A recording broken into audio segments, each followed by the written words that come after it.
Okay, this is Chapter 9, Expressing Creativity with Multimedia Technologies.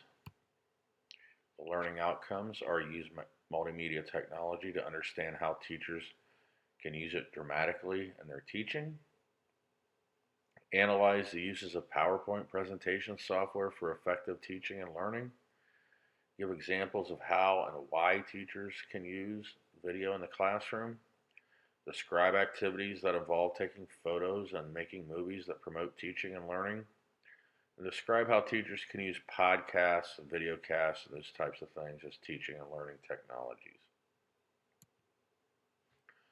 We're going to focus on what is multimedia technology and how can teachers use it to effectively create and share visual information dramatically in their teaching. How can teachers create PowerPoint presentations for maximum teaching potential and learning impact? How can teachers use video resources in their teaching? How can teachers and students make their own classroom movies using digital video cameras and movie making software? And how can students integrate podcasts and videocasts into their teaching? Well, multimedia is a combination of multiple media. We know that: text, data, voice, picture, video, whatever. And multimodal learning occurs when teachers combine spoken word or text with audio simulations or models. And again, using multimedia in your teaching and learning. A multimedia classroom is going to be one just like our lab: computers and internet access, interactive whiteboard. We have a board back there, but we're obviously not going to use it this semester because this is going to be mostly online, as it is a web enhanced course. Educational software with multimedia applications. We have that: PowerPoint, movie making, etc. Um, Digital projector and screen, digital cameras or camcorders. We generally don't buy those anymore. We used to get all kinds of monies for cameras and camcorders, but we can do just about anything we want on our phones nowadays, and just about everybody has a phone. Digital voice recorders, again, can be done on the phone, and we do have a sound system at the lab. I don't know if it's surround sound or not, but it sounds good when you crank it up. PowerPoint and next generation presentation tools. Well, PowerPoint's not a next generation tool because it's been around for a long time. However, it is a good medium to get things done and your point across, your lessons across to your students. It is a multimedia presentation software. There's millions of copies in use. We used to use in the olden days uh, these lighted transparencies on an overhead projection unit. I don't know if you have ever seen those before, maybe when you were real young. Um, PowerPoint allows teachers to add narration and video to still photographs and text, and you can record on PowerPoint if you want to. And then there's other examples, as PowerPoint is a Windows-based software, although you can use it on a Mac, but there are other things out there like OpenOffice Express, Keynote, which is a Mac exclusive, and Corel presentation, which I have never seen before. I've used Corel products before, but I've never seen their presentation one. I'm sure it's just wonderful. Um, there are pros and cons of PowerPoints.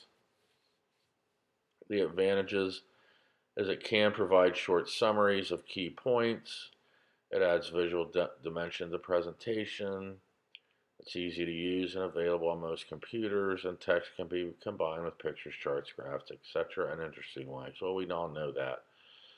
Um, some of the disadvantages, according to your author, are it cannot replace in-depth discussion and analysis. Well, it can. It depends on how you do your PowerPoint. If you're just going to read what it says and not engage your audience, yeah, you're not going to have in-depth discussion or analysis. So that, in my view, is not necessarily true. Some students may tune out. That is true. When I was teaching down at the DRS, I would do a lot of hands-on stuff, what the children loved, or the students loved, but boy, you put on a PowerPoint and it was nothing but trouble because they did not want to sit there and watch PowerPoint. So again, it depends on how you do it. Um, and it depends on the class you're in. I was doing a really hands-on class and they liked doing the hands-on part, but when they had to do the learning part with the PowerPoints, they did not like it. So you have to do a happy medium. I didn't do PowerPoints all the time. I tried to say, look, get through this PowerPoint, we can do more stuff, but it can be troublesome at times and students may tune out. You need to spend time making a good PowerPoint. You can't just throw something together. So that can be a disadvantage to you as a teacher. And again, screens may contain so much content that students can become distracted. So there's a happy medium doing something creative, interesting, and worthy that the students will like, and then having too much stuff on there that they just become distracted. Um, Tuffle's critique of PowerPoint, he's saying the PowerPoint is presenter oriented and not content oriented, not audience oriented. Well, mm, yeah and no. PowerPoints can be presenter oriented, but a good PowerPoint is going to have a lot of good content in it, and it's going to be made for the audience. So I do not necessarily agree with this. Um, PowerPoint, the second one, he says PowerPoint has a distinctive, definite, well enforced, and widely practiced cognitive style that is contrary to serious thinking. In other words, instead of a PowerPoint, they should be reading something in depth. Um, Possibly, but you can always do both. You can give them a PowerPoint with printed out with the slides on the paper and have them write um, notes and so forth. It can spark serious thinking if you do it right. And then the colorful decorations or fluff make presentations look like advertisements. Again, it depends on how you do it. So I take issue with a lot of these things because if we're just making simple, mundane PowerPoints, yeah, probably got a point. But you put a little creativity into it, you have good, clear, concise content, um, you give the students something to provide feedback with, PowerPoint can be a great tool. Using PowerPoints with your students, begin with 2 questions. Who's your audience? Well, they're your students. What do you want them to know? So I like to akin PowerPoints to a lesson plan. What do I want to do? How am I going to do it? How am I going to know my students learned something? And then how am I going to reflect on it to make it better? Because you can make a PowerPoint and present it and always reflect to see how the students reacted, what they liked, what they didn't like, and make some changes. You keep the focus on the student audience to make it memorable and effective when you're doing your presentations. Some strategies make visual presentations interactive, varied, and memorable. That's not always the easiest thing to do, but you want to, use good photos, relevant photos. Take the time to find current photos if you're going to be doing something contemporary. If you're going to be doing something historical, take the time to find good historical photos. Use the images that you get to generate some kind of class discussion. Promote visual analysis of discussion topics. Again, if you're going to pass out a form or the slides for them to write notes on, um, do a good visual analysis of what's going on. Um, and again, just like I said, print out stuff for them to write on. for questions or comments or short writing assignments, um, and that'll keep them the task on hand, at hand. Some more strategies. Use these slides as attention getters or attention grabbers. You're going to be doing attention grabbers for your lesson plan. This is one way to do it. Carefully planning allows for interesting attention-getting arrangement and presentation of content. Develop your own PowerPoint learning games. They have things out there for PowerPoint Jeopardy, and a lot of other PowerPoint games out there. PowerPoint crossword puzzles, all types of things out there that you can just Google and look for. The next generation Web 2.0 presentation tools. Again, Web 2.0, and there'll be a question about it on your final, so you might as well remember it. Again, Web 2.0 tools came about and allow us to do a lot more visual movement and those types of things on the web. 10 years ago, we couldn't do a lot of the things that we can do now as far as movement goes and interactivity goes. So they are new tools that encourage dynamic, nonlinear presentations.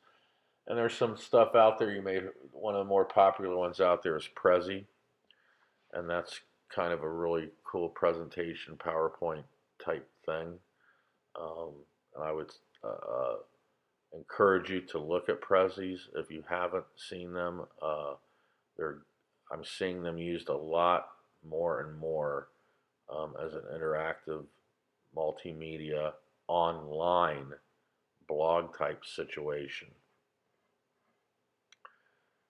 Animoto and Glogster are other good ones, but Prezi seems to be the front runner nowadays. It's head and shoulders better among the rest of these. Video in the classroom. Well, students love videos, most of them anyway. I've made tons and tons of videos over the years of my students, and I like of all ages, from grade school all the way up to PhD students. All of them seem to like it. They like the interactivity,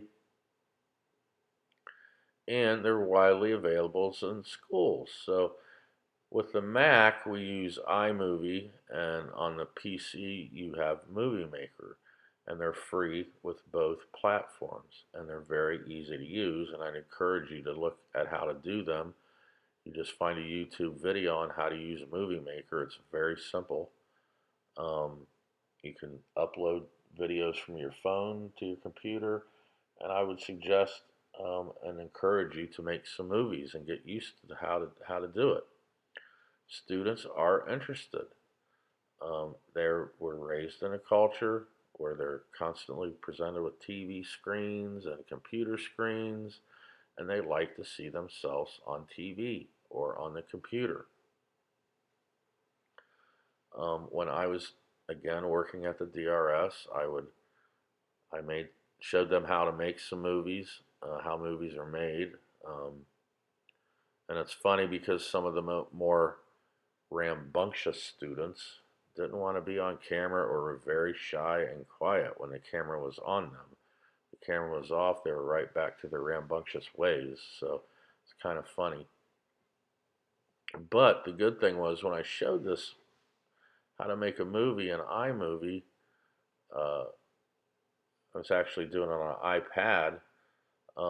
The next day, a couple students came in and they had made their own movies on their phones, and were very proud of them. And I was very delighted because a little demonstration on how to make a movie sparked some interest in a couple of them, and they took it upon themselves to make some cool movies. So, you know, students love movies. There's abundance of resources, and there is the ability to have unique learning experiences. Okay, YouTube, handcrafted videos, a streaming videos resources. Well, you're watching a YouTube video right now, and it is streaming. Um, but YouTube and other sites offer a wealth of content. So sometimes we forget that. For example, I just bought my mom an iPhone and she doesn't know how to use it. I say, Mom, go to YouTube. If I'm not available to answer your question, go to YouTube. Ask YouTube what you're having trouble with. I guarantee you you're going to be able to find what the problem is and probably fix it. And she does do that. She got a lot of questions answered doing that. And I always use, if I can't figure something out, I YouTube it. Um, there's other things out there like the Khan Academy, and I think we talked about the Khan Academy in a chapter 2 lecture. Um, and Khan Academy is just a bunch of YouTube videos put together in academic content on just about any academic subject you can think of as far as math, science, history, physics, whatever, the major content areas. Um, Again, I wanted to remember how to use trigonometry. I hadn't done it in years, so I just went to Khan Academy and watched a couple videos and refreshed my memory. The Khan Academy is a great resource, not only for high school kids, elementary kids, but college students as well. So you guys should check out the Khan Academy if you haven't already. And then streaming video, it's just simultaneous transfer video from one computer to another. So that's no biggie. Strategies for using videos with students. When you're showing a video, you want to pause and talk a little bit, rewind if you have to. You ask students to write responses because that keeps them engaged. But you don't want to do too many. And that seems to be a problem. I'm sure you've all experienced this where you're saying, great, we're going to watch a video, but you're spending most of the time writing and you're not paying attention to the video. So you want to limit the uh, writing. Um, you don't want to ask 15 questions every 5 minutes of the video. You know, generally one every 10 to 15 minutes or 10 minutes is good.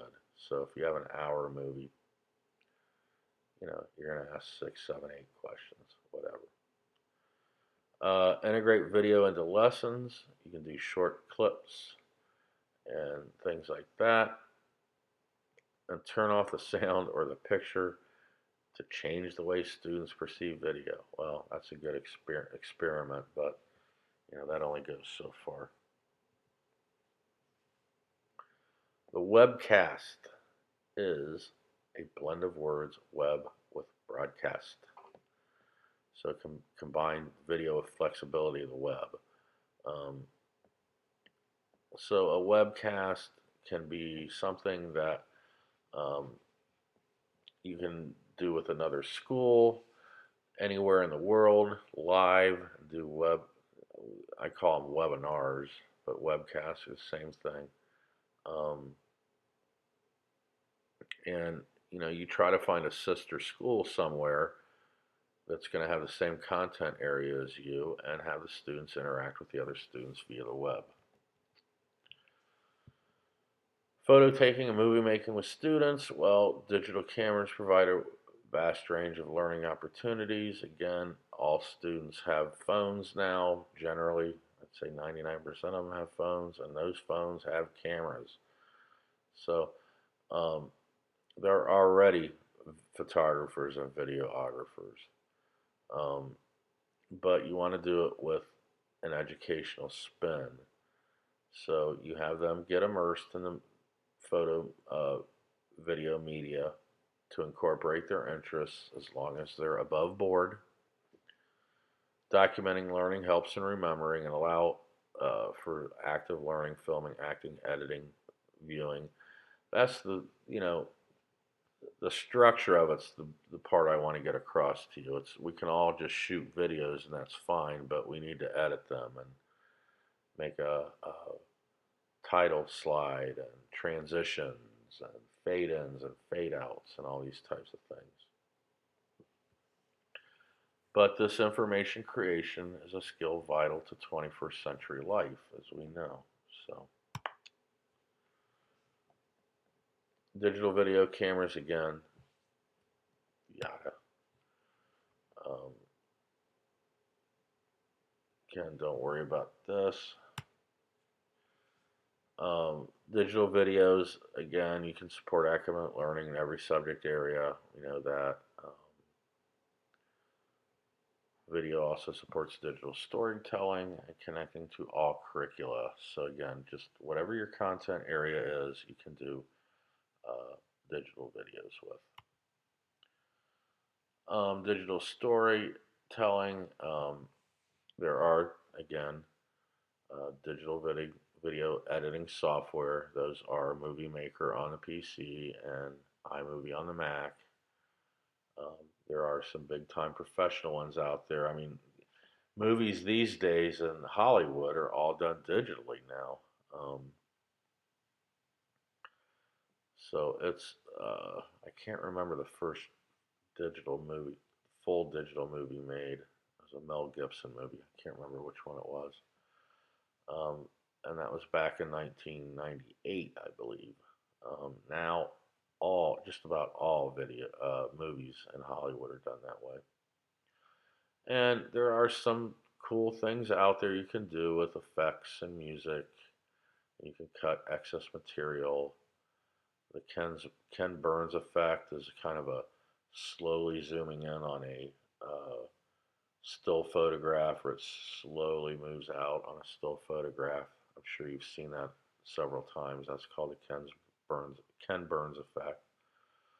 Um, Storyboarding, again, you want to use organization. And I put a storyboard video, picture on the blackboard for you to sample to look at. And that just organizes like scene 1 to scene 2 to scene 3.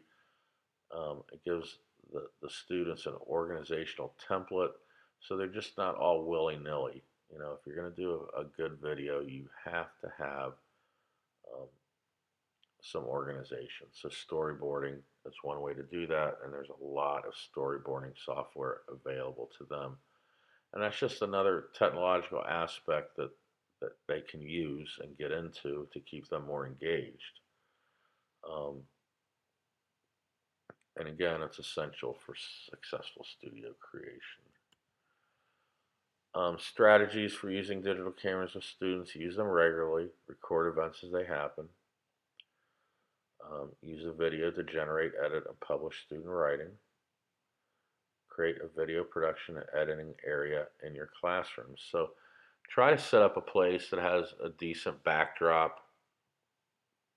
Um, with iMovie, you can do the blue screen effect where you can put, if you have a blue or green screen effect, if you have a blue background or a green background, you can put some type of picture behind it. So it's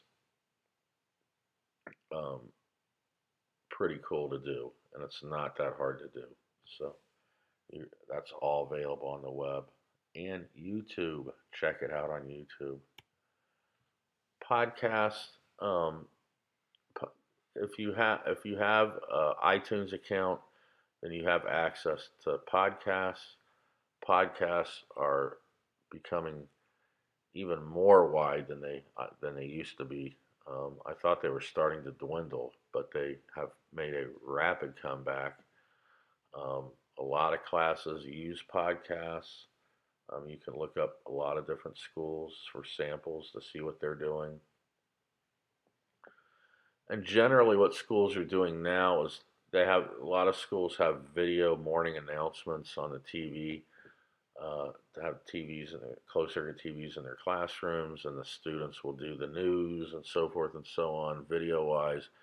Then they put them on the podcast. They make a podcast out of them. So I would encourage you to be a part of that if you can, the morning video announcements that they have in your schools that you go to teach at. If they don't, you're a technological leader. Try to get them to get what you need to do that. The DRS used to do it, and then they stopped, and now they're starting it back up again. Um, so they're very those morning things are very cool, and then you can do video casts, podcasts on just about anything. And podcasts are really good for your students to get into as well. There's a wealth of information for them on just about any subject you can think of. So again, get that iTunes. It's free, doesn't cost a cent, and you can get the podcasts. And I just kind of went through all this. So you can read this. That's the end of this chapter. We'll see you next time.